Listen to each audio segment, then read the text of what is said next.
Cara, meus pais estão ficando muito rebeldes. Outro dia eu liguei pra minha mãe e ela não me atendeu. Quem ela pensa que é?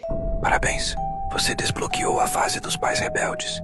É quando você percebe que eles voltaram pra adolescência, só que com mais dinheiro pra comprar besteira e com menos paciência. O meu pai foi proibido de carregar peso e no mesmo dia arrastou sofá, botijão, geladeira e ainda falou pra mim: relaxa, a hérnia só existe se você acreditar nela. Se prepare, eles vão sair sem avisar, voltar tarde, comer besteira escondido, ignorar recomendação médica.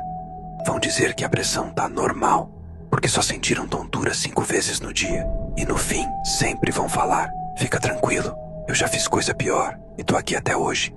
Eu tô sentindo que tô virando pai dos meus pais. Daqui a pouco eu vou ter que deixar eles de castigo sem celular.